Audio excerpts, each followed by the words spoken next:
জল বাড়তেই সারে সর্বনাশ বালি মাফিয়াদের। বালি চুরি করতে গিয়ে মহা বিপদ, ভরা দামোদরে ডুবলো একাধিক লরি। ঘটনায় চাঞ্চল্য এলাকা জুড়ে। পুলিশ ও প্রশাসন যেন সম্পূর্ণ দর্শক, আর তারই সুযোগে দামোদরের নিম্ন অববাহিকায় আইনকে বুড়ো আঙুল দেখিয়ে সমগ্র বালি চরে নিজেদের একচ্ছত্র অধিকার কায়েম করে বসেছেন বালি মাফিয়ারা। মুখ্যমন্ত্রীর নির্দেশকে মান্যতা দেবার কর্তা ব্যক্তির যেন বড়ই অভাব।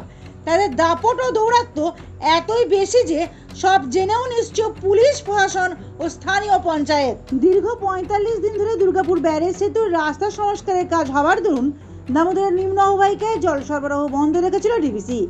ইতিমধ্যেই শেষ হয়েছে সংস্কারের কাজ। এক নাগারে টানা বৃষ্টিপাতের দরুন মাইথন ও পান্তিয়া জলাধার থেকে জল ছাড়া শুরু করেছে ডিবিসি। সেই জল এসে জমা হয়েছে দুর্গাপুর ব্যারেজে। স্বভাবত দুর্গাপুর ব্যারেজ থেকেও বিপুল পরিমাণ জল ছেড়েছে ডিবিসি, আর সেই কারণেই দামোদরের নিম্ন অববাহিকায় জল বাড়তেই জলের নিচে ডুবে গেল একাধিক বালি বহনকারী লরি। ঘটনা ঘটার পরের দিনই সাত সকালে ঘটনাস্থলে ছুটে আসেন গোহগ্রাম অঞ্চলের কর্মাধ্যক্ষ। নদীতে নাকি অনেকগুলো লরি আর কি বালি লরি ডুবে গেছে। আমি সকালবেলায় হাঁটতে এলাম, যে দেখি প্রায় 15-20টা গাড়ি এসে ডুবে যাবে।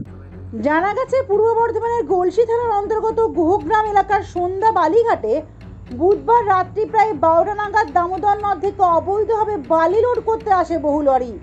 যে সমস্ত লরিতে বালি বোঝাই হয়ে যায় সেগুলো বেরিয়ে যেতে সক্ষম হলেও নদীঘাটে আটকে পড়ে প্রায় 15টি লরি।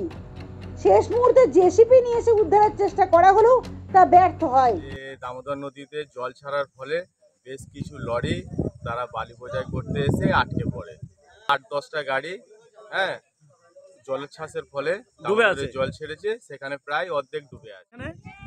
কালকে রাত 12টার সময় হঠাৎ করে নদীতে জল চলে আসার কারণে